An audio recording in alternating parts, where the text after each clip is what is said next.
Bon les amis, j'espère que vous allez bien, ça fait sincèrement plaisir de vous retrouver aujourd'hui. Sur cette première vidéo, on va parler un peu du match de PSG qui s'est passé ce week-end. Sur cette première vidéo, on va parler de Macron qui claironne partout, qu'il est le supporter de l'OM. Mais maintenant, il essaie de s'acheter une popularité en se prenant pour le coach du PSG. Vous comprendrez bien vu qu'ils ont gagné. Mais moi, la question que j'ai envie de poser pour tous les supporters du PSG, quand je regarde leur maillot, regardez, on va se mettre en grand. Vous voyez quoi sur les maillots? Vous voyez France? Vous voyez Paris? Vous voyez quoi? Moi, je vois Qatar, hein, je vous le dis, hein.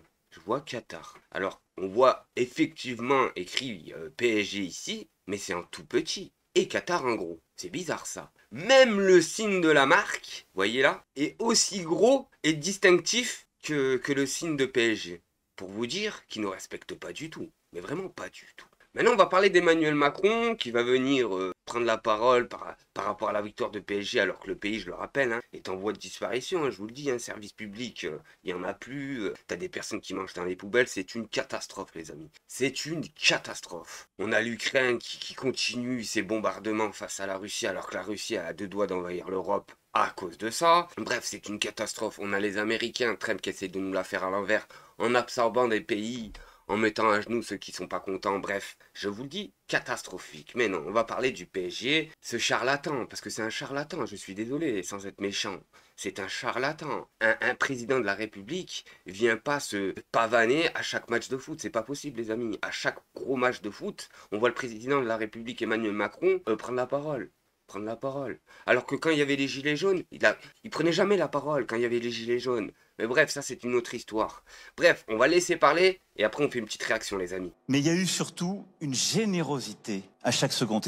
Attendez, je crois que... Ah, voilà. Mais il y a eu surtout une générosité à chaque seconde. Et je leur disais à l'instant, ce qui a été magnifique dans ce match, c'est que même à 4-0, ils n'ont pas laissé un ballon passer. Ils sont allés chercher tout ce qui traversait le terrain. Ils ne les ont pas laissés respirer. Et cette équipe hier, elle a montré quelque chose qui était le fruit de cette exigence, mais elle a montré de la générosité. Si vous me demandez mon avis, pour moi c'est truqué, hein, comme un jeu de dés, hein, je vous le dis tout de suite. Ça s'est toujours vu, tout temps confondu, tout sport qui fait de l'argent, il y a du trafic. Le tiercé, vous voyez?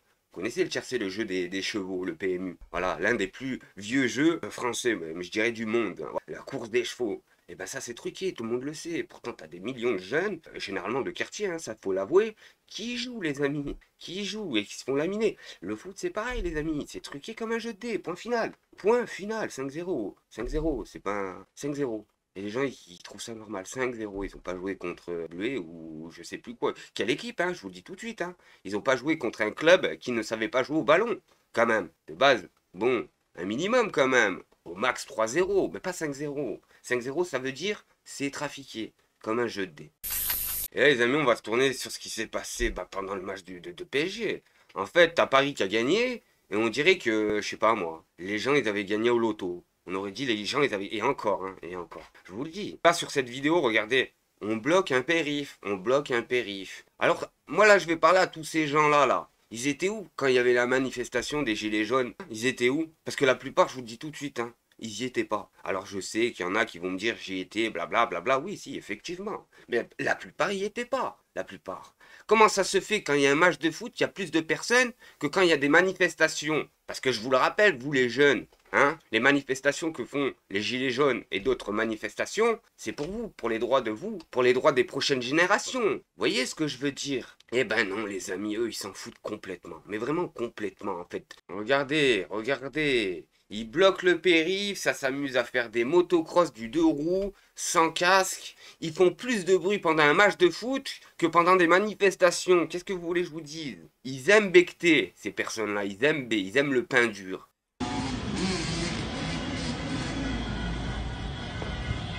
C'est n'importe quoi, je vous dis, c'est n'importe quoi. Et vous voyez, attendez, je vais vous faire montrer. Il y a trois voies là. Il y a trois voies. Ils n'ont pas bloqué une voie, ils ont bloqué les trois voies. Et ils se sont pas posé la question, imaginez-vous qu'il y a une personne qui est mourante, vous voyez, avec une ambulance, direction l'hôpital. Ils se sont pas posé la question, mais on va les bloquer. Non, non, ils s'en foutent complètement. Mais par contre, si ça arrive à leur mère, à leur père, à leur frère, là, c'est pas la même chose. Vous voyez ce que je veux dire? Et après, ils s'étonnent pourquoi Ratatouille les traite comme ça. Mais parce que, qu'est-ce que vous voulez qu'on cite là? Enfin, franchement, moi pour moi, c'est des ânes. Ah, c'est des ânes, c'est des personnes qui réfléchissent pas. C'est normal qu'il y en a qui pensent que c'est des sauvages. Après, je vais vous faire montrer des autres images et je vais vous faire montrer pourquoi Ratatouille les cite ainsi. Parce qu'on dirait réellement des sauvages. Je suis désolé, il n'y a pas d'autre mot. Mais sérieusement, attendez, vous avez vu à Grenoble ce qui s'est passé? Vous avez vu à Grenoble ce qui s'est passé? Il y a une voiture, elle est venue en bombe, en pétard. Elle a mis un coup de frein à main, ce qu'ils appellent coup de frein à main contrôlé, sur le journal. Elle a percuté, je crois, 2 enfants et un adulte, un truc comme ça. C'est dingue quand même, c'est dingue d'arriver là, d'en arriver là. C'est vraiment dingue. Enfin, au bout d'un moment, ces personnes-là n'ont pas de parents, franchement. Ces personnes-là n'ont pas de parents pour réagir ainsi, pour faire des trucs comme ça. Enfin, je sais pas moi. Tu prends ta voiture à minuit, coup de dérapage alors que c'est blindé, c'est bombé. Je sais pas, je sais pas. Regardez, je vais vous faire montrer une autre vidéo. Vous voyez, cette vidéo-là, carrément, on voit, attendez, on voit un groupe de jeunes bloquer le périph'. Regardez, bloquer un accès de périph' avec un bloc de béton. J'ai envie de leur poser une question à ces personnes-là. À votre avis, c'est qui va payer? C'est sûr, c'est pas vous, hein. C'est sûr, c'est pas vous, mais c'est vos mères. Ah, c'est vos mères. C'est les impôts des Français, tout simplement. Et là, vu que ça se passe sur Paris, enfin, je pense que c'est sur Paris, et ben, ça sera la ville de Paris qui va payer le plus. Tous les habitants de Paris, les Parisiens, vont ralasse. Regardez-moi ça. Regardez-moi cette catastrophe. Non, mais attendez, je vais quitter le son. Non, mais sérieusement. Non, mais sérieusement, voilà. Et là encore, il y en aurait un ou deux. Je me dis, bon, c'est 2 attardés. Mais là, ils sont moins de 10-15. Ils sont moins de 10-15 à faire ça. Alors, je vais reposer cette question. Vous étiez où pendant les manifestations des gilets jaunes? Et à la fin, c'est vous qui allez payer. Parce que le minimum, je vous le dis, hein, ça c'est le minimum. Hein, c'est qu'on vous attrape pas sur le fait. Mais ce qu'ils ont oublié, ces cabochards, ces ânes battés, c'est qu'il y a des caméras de partout, surtout à Paris. C'est blindé, ne vous inquiétez pas, ils vont vous attraper. Et là, je voulais vous faire montrer, attendez, une autre vidéo. Hop, regardez-moi cette catastrophe. Mais c'est vraiment une catastrophe. En fait, là, t'as 2 femmes qui viennent fêter la victoire du PSG, comme ça se faisait à l'ancienne, sauf qu'ils n'ont pas compris que c'est fini. Voilà, on a affaire à des ânes battés. Et ces ânes battés, ils vont faire quoi? Ils vont s'en prendre au véhicule des jeunes femmes. Maintenant, on va se poser une question. Déjà, on va regarder la vidéo. Regardez la vidéo. On va baisser le son. Voilà. On regarde la vidéo. Regardez-moi ça. Hein. Voilà. Regardez-moi ça. Voilà. Déjà, pour commencer, voyez la vitre. Hop, on va mettre un peu plus grand. Voyez la vitre? Elle est brisée, les amis. Elle est brisée. Voyez? Hop, c'est une 307, je crois. Ouais, 307, ça. Hein. C'est n'importe quoi. C'est vraiment n'importe quoi. Voilà. Et en fait, t'as la femme qui sort. Regardez. Attendez. Vous voyez la femme, là? Elle sort, elle commence à... Bah, elle est énervée, hein, ce qui est logique, hein. Moi, je vous le dis tout de suite, hein. Il y en a, vous faites ça, ils vous tirent dessus. Hein. Après, je dis ça, je dis rien. Il y a des gens, vous leur faites ça, ils vont vous tirer dessus.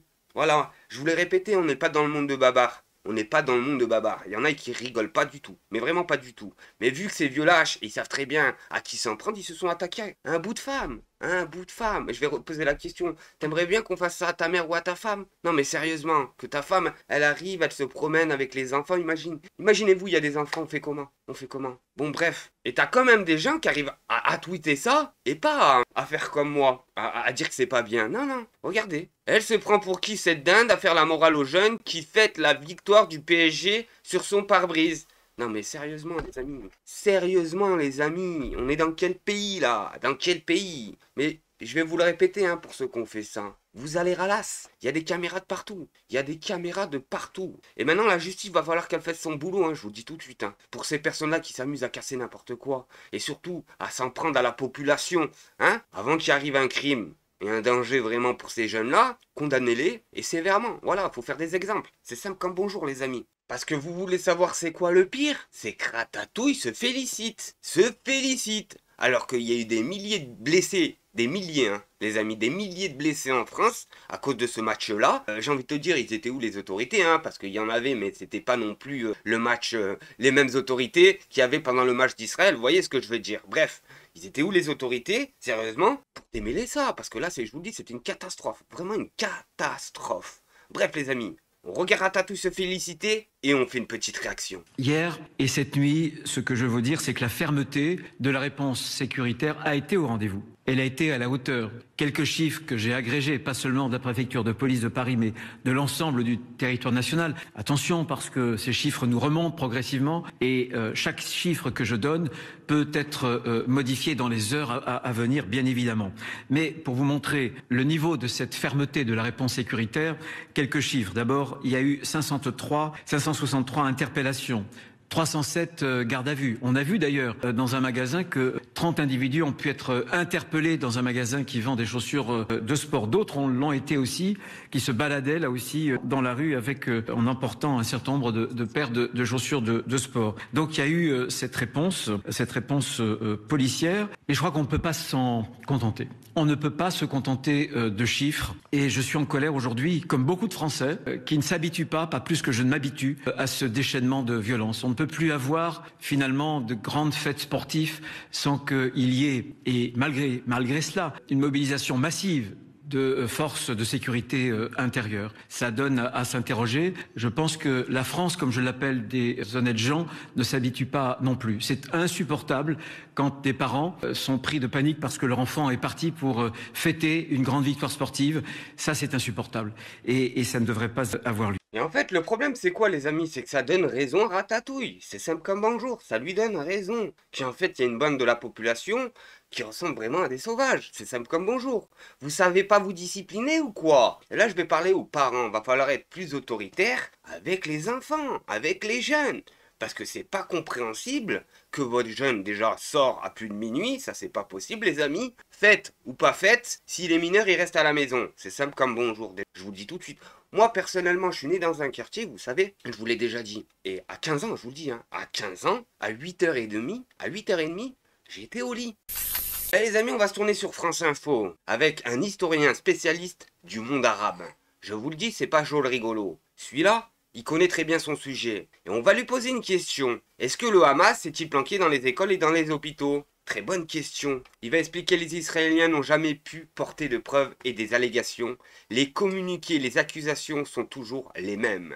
Je n'ai jamais vu un combattant dans ce type d'enceinte. C'est simple comme bonjour. On le savait très bien et on le sait très bien que la plupart du temps, ça n'existe pas. Ils bombardent les hôpitaux parce qu'il y a de la populace à éliminer. C'est simple comme bonjour. C'est formidable. Évidemment, ça fait toute la différence entre ceux qui parlent à Paris, qui suivent ça de près, il y a des choses, mais évidemment, quand on ne va pas sur place, on y a un filtre terrible, quoi. Et du coup, je me pose la question, est-ce que vous pouvez répondre plus facilement ou mieux que nous, ou que les gens qu'on entend, à des questions simples, mais qui sont polémiques en France? Oui. Par exemple, à chaque fois, on est horrifié par les frappes sur les hôpitaux et sur les écoles. Ça tue les malades, ça tue les soignants, les enfants, c'est horrible. Les Israéliens répondent, oui, d'accord, mais il y a sous ces bâtiments ou à l'intérieur des combattants. Est-ce que vous pouvez répondre plus précisément? Est-ce que c'est vrai? Est-ce que la raison invoquée par les Israéliens a une réalité, ou au contraire, est-ce que c'est une invention de la propagande? Ils n'ont jamais pu apporter de preuves à des allégations aussi terribles. Et l'historien que je suis est frappé que les communiqués, les accusations sont toujours les mêmes, comme s'il y avait une espèce de machine qui les reproduisait à l'état-major israélien, centre de commandement terroriste, base, etc. Et sur place, terrible, on a des moyens d'en savoir un peu plus? Sur place, on voit ce qu'on voit sur place. Moi, j'ai jamais vu un combattant dans ce type d'enceinte, compris lorsqu'elles étaient désignées et frappées. Mais ce qui est surtout tragique, pour pas dire plus, c'est que ça veut dire que on renverse la charge de la preuve, et c'est celui qui est bombardé qui doit prouver qu'il ne devait pas être bombardé. Non, mais d'où ma question. En droit humanitaire, la réponse est catégorique. On ne doit en aucun cas bombarder un établissement médical, éducatif ou social. D'ailleurs, il en reste une petite dizaine aujourd'hui d'hôpitaux dans Gaza. Et quand on va lui poser la question, c'est qui pille les camions humanitaires à Gaza? Il va tout simplement répondre, ceux qui les pillent, c'est ceux qui sont protégés par l'armée israélienne. Soumise pendant près de 3 mois à un blocus humanitaire, pour reprendre vos propos, un blocus inhumanitaire, c'est ce que vous seriez tenté de dire. Je ne sais pas si vous l'avez écrit comme ça, mais pas de mémoire dans vos pages. Qu'est-ce que vous diriez? Bon, l'argument d'Israël, c'est de dire le Hamas s'empare de cette aide qui rentre, pille ces camions d'aide qui rentrent. Qu'est-ce que vous diriez du rapport, ou en tout cas de ce que vous avez pu observer, vous, sur le terrain, avec les gens, les femmes, les hommes avec qui vous avez parlé, de ce rapport du Hamas à l'aide humanitaire? Est-ce qu'elle est pillée? Est-ce qu'elle est capturée? Est-ce qu'elle est distribuée? Qu'est-ce que vous en diriez? Moi, pendant le temps où j'étais, fin 2024, début 2025, les pillages qui ont eu lieu, et je les documente, il y a un chapitre qui s'appelle Les Vautours,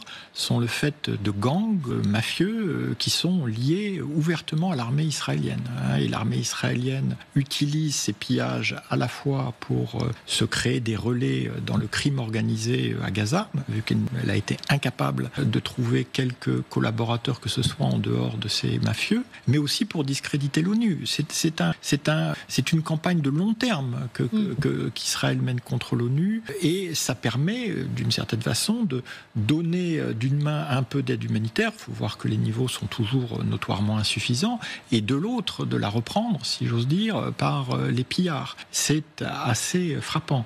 Alors aujourd'hui, la situation est encore exacerbée, vu qu'on a ces bandes de pillards qui opèrent, toujours en collaboration avec l'armée israélienne, mais on a aussi un tel désespoir, après les 3 mois que vous avez rappelés, de siège hermétique, on a un degré de famine, de folie qui s'empare des femmes et des hommes. Donc on a eu ces derniers jours des hôpitaux et des entrepôts de l'ONU qui ont été attaqués par la population qui est totalement aux abois. Moi j'ai juste une question à poser en fait. Quel pays au monde, quelle armée au monde peut se permettre de tirer sur des représentants de l'Union Européenne? Je vous le dis, il n'y en a pas. Quel pays au monde se permet carrément de tirer sur des casques bleus? Quel pays au monde? Quand il y en a, je vous le dis tout de suite, ils sont bombardés par la suite. Ils sont envahis par la suite. C'est simple comme bonjour. Quel pays au monde, quel président au monde peut se permettre de menacer des instances internationales? Je vous le dis, il n'y en a aucune. Vous voulez savoir pourquoi? Parce que ça finirait comme la Russie. Bon les amis, c'était tout pour aujourd'hui, merci de m'avoir suivi. N'oubliez pas, un petit like, un petit commentaire, ça fait toujours plaisir. Et si t'es pas abonné, abonne-toi, c'est totalement gratuit. Et maintenant, qu'est-ce qu'on fout? C'est qu'on fout. Être le mouton, tu aimes? Avec le troupeau des bêtes.